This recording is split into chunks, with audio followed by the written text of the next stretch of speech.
दूसरा संबंध बताया, अदत्त दानाढ़ भवे धनाढ़ो, धनाढ़ भावात् करोति पुण्यम, और पुण्यम प्रभावान स्वर्गम प्रयान्ति, पुनर्धनाढ़ पुनरेव दाता।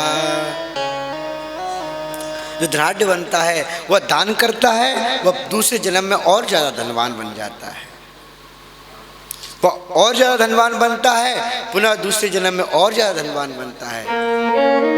एक ही नक्षत्र, एक ही मुहूर्त में, एक ही नक्षत्र, एक ही मुहूर्त में, एक ही जगह पर दो बालक पैदा होते हैं, लेकिन दोनों का जीवन अलग अलग हो जाता है। क्यों? क्योंकि सब समय के काल से नहीं चलता, कुछ पूर्वकृत भी रहता है।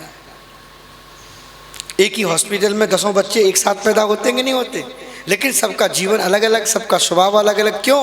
उसी कारण से, क्योंकि सबके पूर्व कर्म होते हैं ना, कर्म होते हैं, उनके अनुसार भी आगे की क्रिया बन जाती हैं। ज्ञान मार्ग और भक्ति मार्ग। ज्ञान मार्ग बंदर के बच्चे के भांति है। आपने बंदर के बच्चे देखे होंगे ना, देखे कि नहीं देखे? ज्ञान मार्ग बंदर के बच्चे के भांति है कि उसकी माँ कितना भी ऊंचा लांग जाए, कितना भी नीचा लांग जाए, लेकिन बंदर का बच्चा अपनी माँ को नहीं छोड़ता, पकड़े रखता है। तो यह है ज्ञान मार्ग। वह ज्ञान व्यक्ति होता है ना, वह ऐसा ही होता है। और एक होता है भक्ति मार्ग। भक्ति मार्ग कैसा है? वह बिल्ली के बच्चे के भांति होता है। जिन तीखे तीखे पहने पहने दांतों से बिल्ली चूहे को निगल जाती है, उन्हीं दांतों से अपने बच्चे को पकड़ करके एक स्थान से दूसरे स्थान को ले जाती है। ले जाती कि नहीं ले जाती? लेकिन उसका जो बिल्ली का बच्चा है ना, वो माँ पर पूर्ण आश्रित रहता है। हे माँ, जो तुम करोगी, जहाँ ले चलोगी, जैसा जो करोगी वह तुम अच्छा ही करोगी, मेरा भला होगा उसी को करोगी, तुम मेरे लिए गलत नहीं कर सकती। कुपुत्रो जायेत क्वचिदपि कुमातान भवति। हमारे शास्त्र कहते हैं पुत्र कुपुत्र हो सकता है, लेकिन माता कभी कुमाता नहीं हो सकती है। तो जो भक्ति का मार्ग है अति सुगम है, वो अपने भगवान पर आश्रित रहता है। प्रभु आप जो करोगे, आप जो जैसा करवाओगे वही मैं कर सकता हूँ, वही मेरा सामर्थ्य है, और मैं कुछ नहीं कर सकता। आपसे यही प्रार्थना है माँ कि तुम भी भगवान की भक्ति करो, क्योंकि भक्ति ही सर्वस्व साधन है परमात्मा को प्राप्त करने का, और संसार में कोई योग्य नहीं है। इन जब उपदेशों को माता देवती ने सुना कपिल देव जी के द्वारा, उनके मन में तृप्ति हो जाती है। भगवान की भजन करने के लिए इतनी द्रवीभूत हो गई कि सिद्धता नाम की नदी बन करके बह जाती हैं। कपिल देव भगवान उस स्थान को छोड़ करके गंगा सागर को चले जाते हैं। बोले कपिल भगवान की जय हो। तो आइए भगवान से अपन भी प्रार्थना कर लेते हैं कि प्रभु आप जैसा रखोगे जैसे रहेंगे। जहाँ ले चलोगे वहीं मैं चलूँगा, जहाँ ले चलोगे वहीं मैं चलूँगा। जहाँ ले चलोगे वहीं मैं चलूँगा। जहाँ ले चलोगे वहीं मैं चलूँगा। जहाँ नाथ रख लोगे, जहाँ रख लोगे, जहाँ नाथ रख लोगे वहीं मैं रहूँगा। जहाँ ले चलोगे वहीं मैं चलूँगा। जहाँ ले चलोगे वहीं मैं चलूँगा। श्री राधे। ताली बजाते हुए भगवान पर यह पूर्ण आश्रित रहना चाहिए कि मेरे गोविंद जो करवाएंगे अच्छा ही करवाएंगे, कभी बुरा नहीं कर सकते। जो मेरे हित में होगा वही तो करेंगे ना।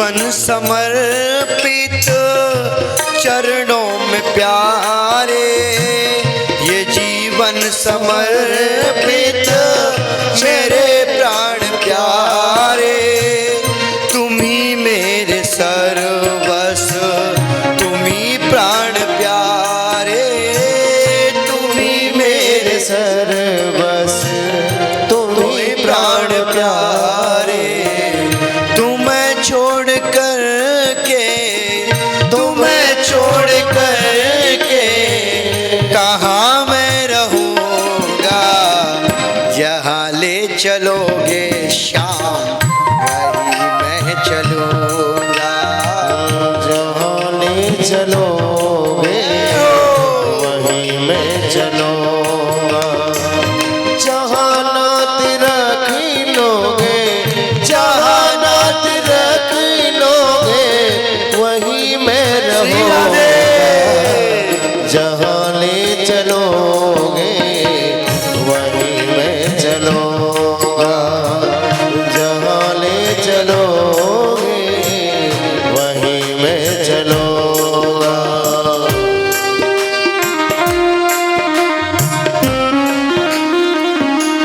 बोलो बांके बिहारी लाल की।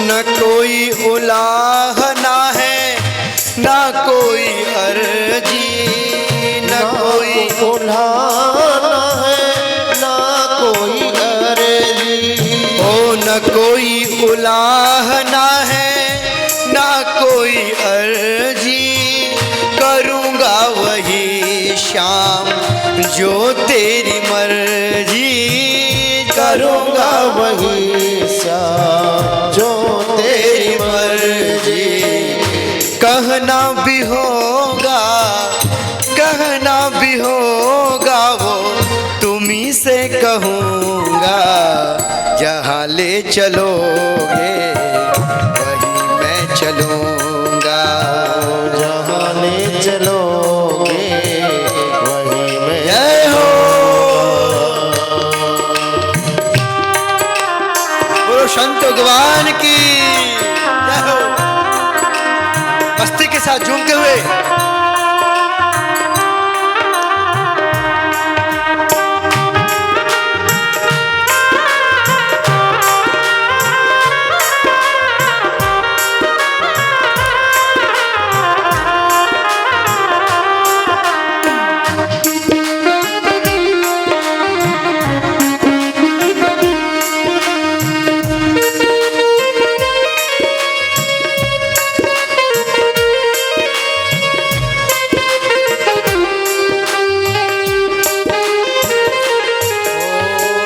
सदा न रहेगी ये मेरी अवस्था, सदा न रहेगी ये मेरी अवस्था। हे प्रभु, आज जो मेरी व्यवस्था है, आज जो मुझसे बन रहा है, मैं उस सामर्थ्य के अनुसार आपकी सेवा कर रहा हूँ।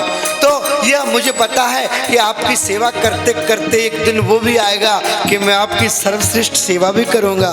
तो प्रार्थना करता है, सदा न रहेगी ये मेरी अवस्था, तुम्हारे ही हाथों में मेरी व्यवस्था, तुम्हारे ही हाथों में मेरी व्यवस्था, तुम्हारे ही हाथों में मेरी व्यवस्था, तुम्हारे ही नाम का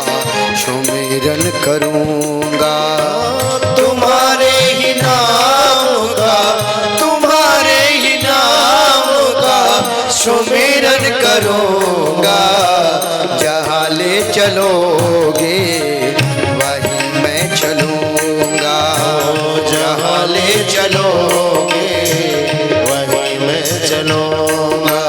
ओ जहाँ नाथ रख लोगे, जहाँ नाथ रख लोगे, ओ जहाँ नाथ रख लोगे वहीं मैं रहूँगा। जहाँ ले चलोगे वहीं मैं चलूँगा। जहाँ न चलोगे वहीं मैं चलूँगा। जहाँ ले चलोगे वहीं मैं चलूँगा। बोली भक्त मोक्षर भगवान की जय। कपिल भगवान की जय हो। करदम जी महाराज की जय हो। माता देवती की जय जय श्री राधे, जय जय श्री राधे, जय जय श्री राधे। आज परम ऐसा शुभ अवसर, महादेवी जो देवती हैं उनका उद्धार हुआ, सिद्धदा नाम की नदी बन करके बह गई। तो मनु महाराज की सबसे छोटी कन्या देवती का वंश वर्णन बताया। आकुति देवहूति प्रसूतिरित सत्तमा, 3 पुत्रियां थी। अब आप वंश विस्तार को विस्तार से सुनेंगे। देवती का वंश वर्णन बता दिया। आकुति नाम की जो कन्या थी उसका विवाह रुचि प्रजापति के साथ कर दिया। आकुति देवहूतिश्च प्रसूतिरित सत्तमा, पुत्र का धर्म आश्रित्य शतरूपानुमोदित। अपने पति से शत्रुपा ने कहा, प्रभु अगर आप अपनी पुत्री का विवाह कर रहे हो तो एक काम कर लो, क्या कि पुत्र का धर्म का आश्रय लेकर के अपनी पुत्री का विवाह करो। उन्होंने कहा पुत्र का धर्म के आश्रय से? आप जानते हैं पुत्र का धर्म आश्रय क्या होता है? पुत्र के धर्म का आश्रय का मतलब ये होता है कि जो हमारी कन्या से पहली संतान होगी उसको हमको देना पड़ेगा। आज मनु महाराज ने यह शर्त रखी। आकुति का विवाह रुचि प्रजापति के साथ किया, जिसके फलस्वरूप एक जोड़ा उत्पन्न हुआ, स्त्री और पुरुष का। वह यज्ञ स्वरूप भगवान प्रकट हुए और दक्षिणा नाम की कन्या उत्पन्न हुई।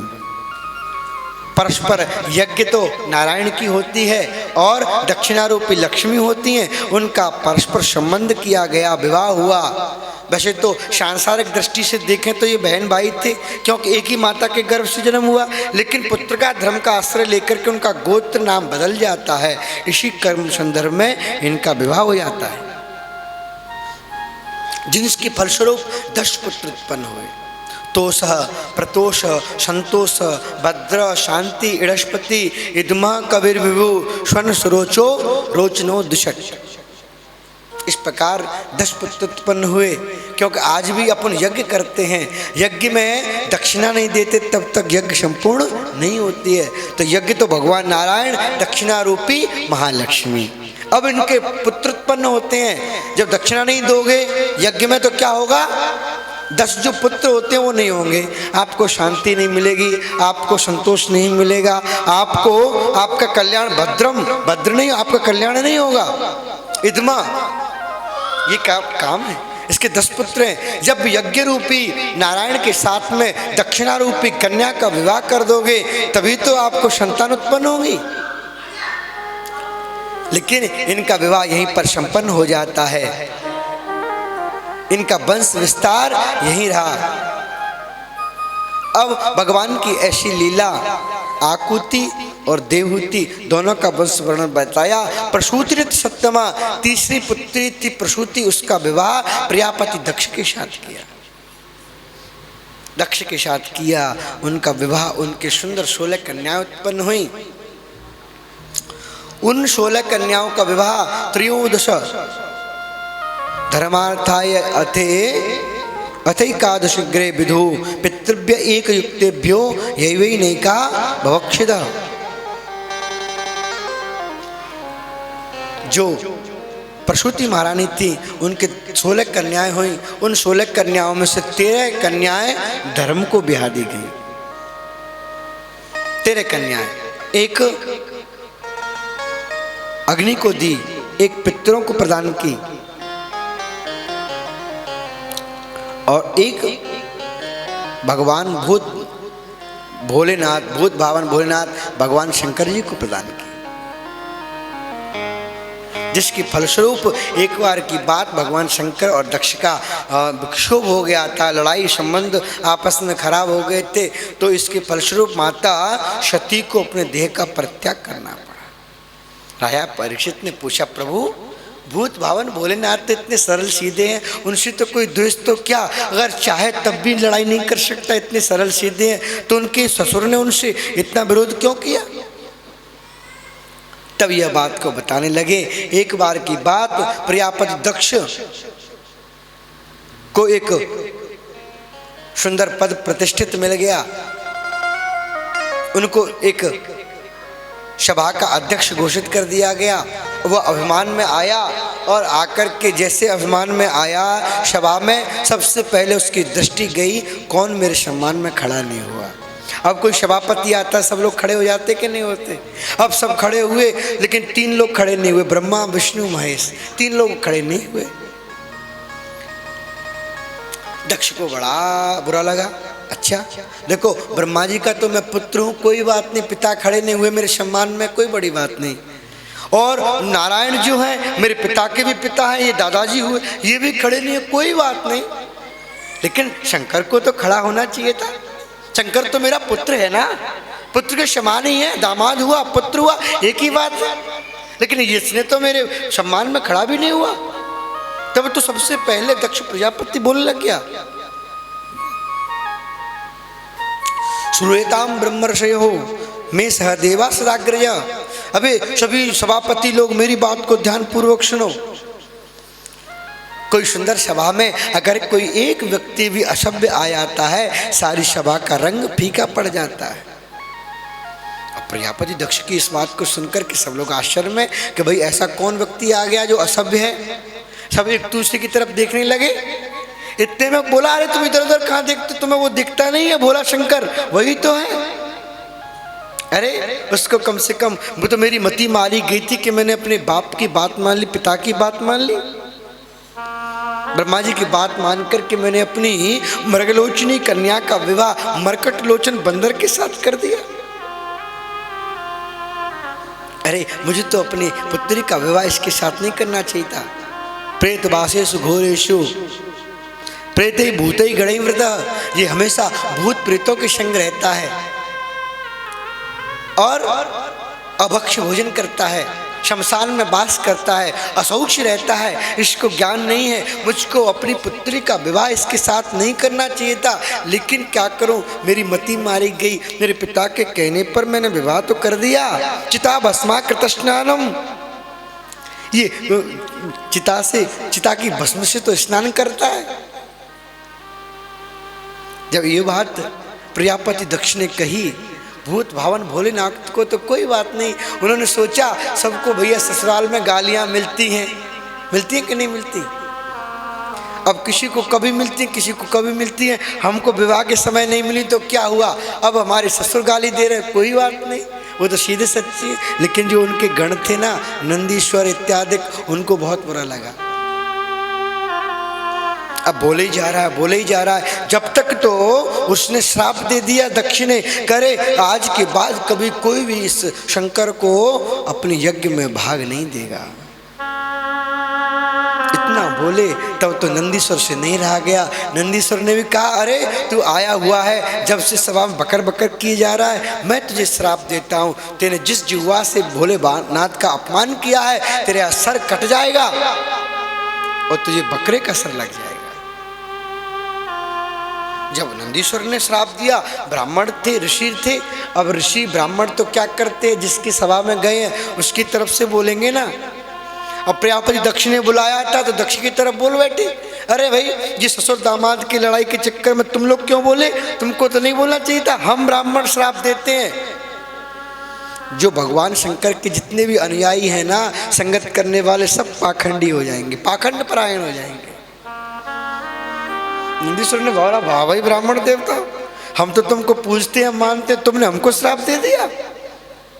हमने तुमसे तो कुछ नहीं कहा था, उसने हमारे स्वामी का अपराध किया था इसलिए हमने उसको श्राप दिया, हम भी श्राप देते हैं। जाओ ब्राह्मण, तुम आज के बाद भिखमंगी हो जाओ, घर घर भिक्षा मांग करके भिक्षावृत्ति करोगे, पेट का पालन करोगे, तुम्हारे पेट नहीं भर सकता। भगवान भोलेनाथ ने सोचा भैया हम आए थे सभा को संबोधन करने, यहाँ तो दुर्गति हो गई, सभा में रंग में भंग मिल गया। ऐसा करना चाहिए जहाँ पर लड़ाई झगड़े की बात हो उस सभा को त्याग देने में भलाई है। भूत बावन भोलेनाथ तो सभा छोड़ करके अपने हिमालय को चले गए, इनके अनुयायी भी चले गए, सब के सब यहाँ से चले जाते हैं। इधर जाकर के क्या होता है कि एक बार की बात, प्रजापति दक्ष को यह बात बहुत बुरी लगी।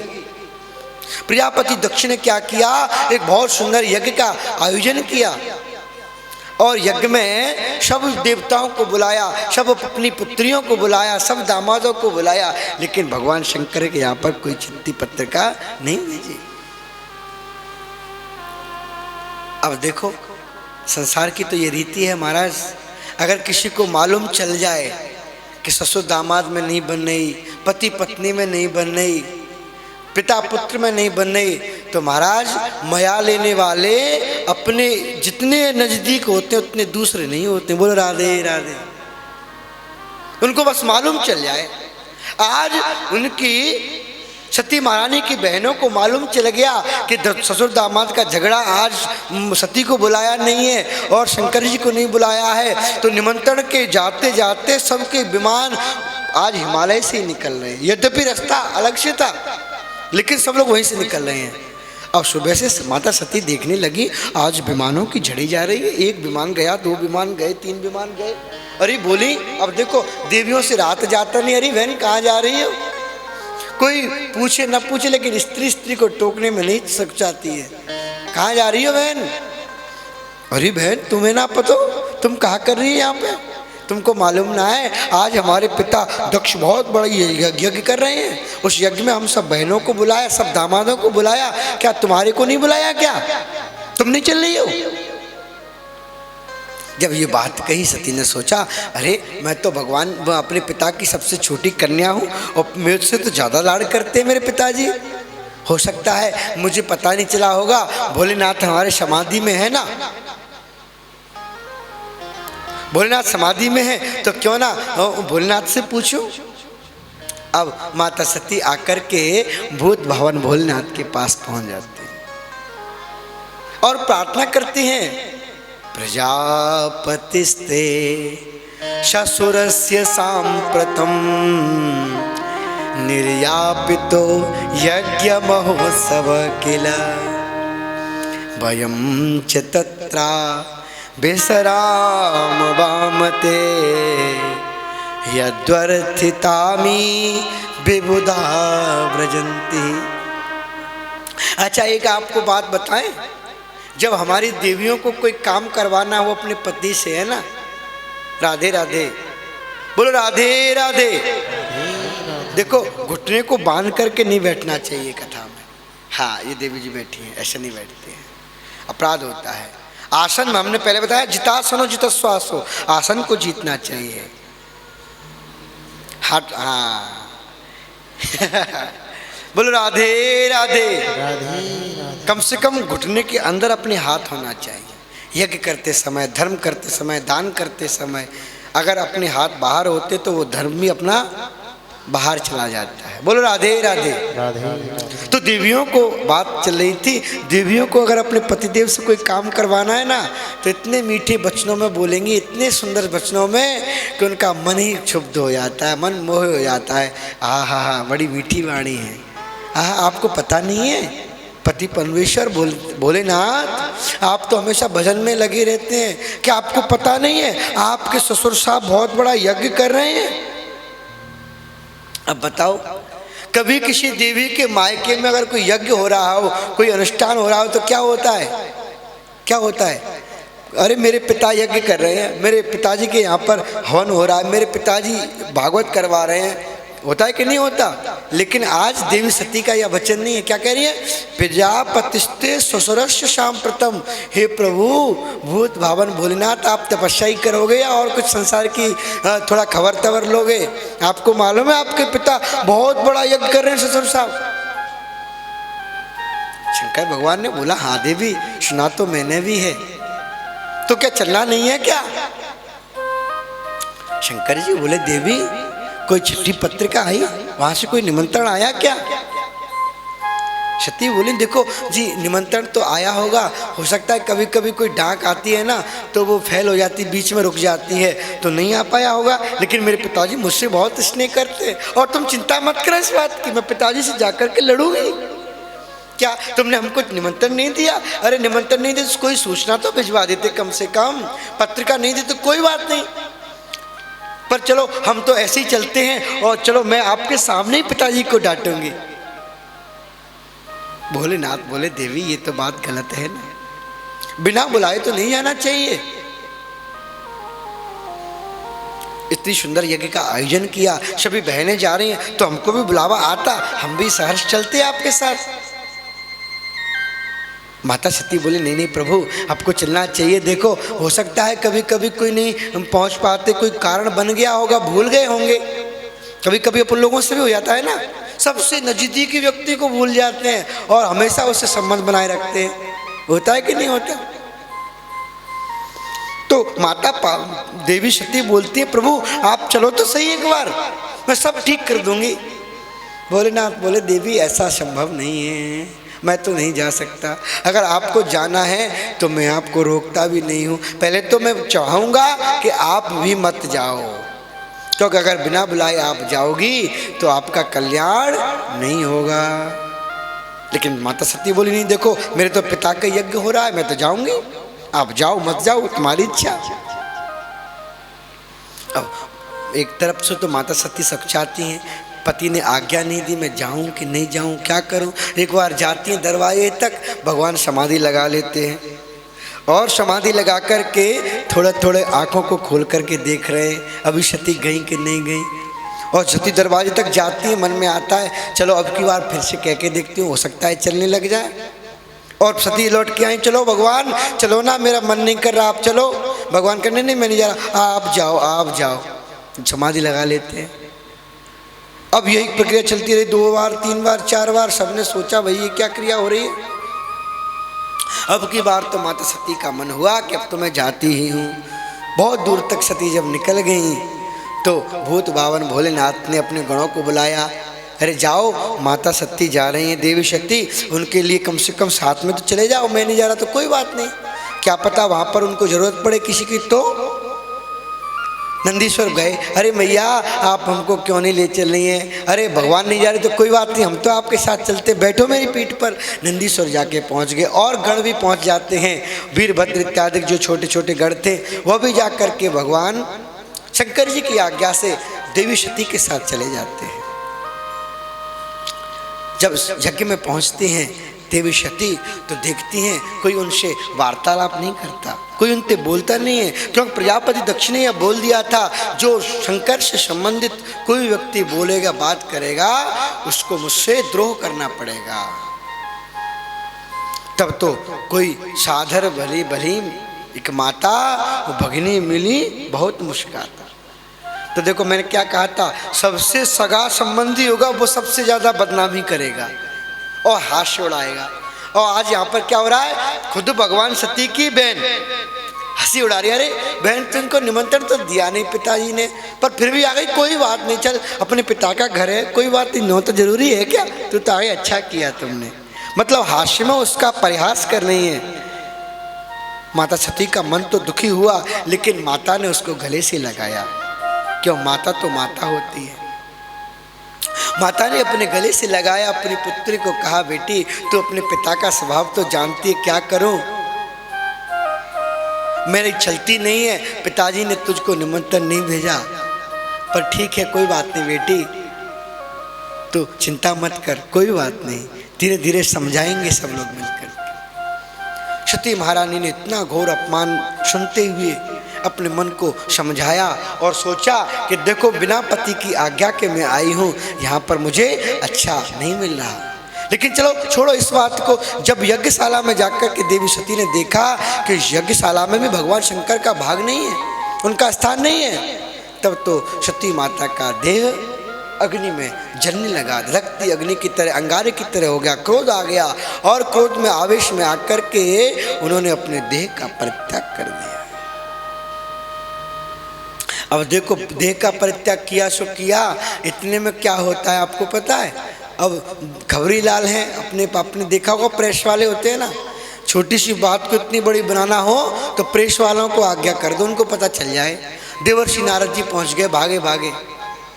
महाराज जय हो, आप तपस्या करोगे कुछ और भी करोगे, आपको मालूम है क्या हुआ।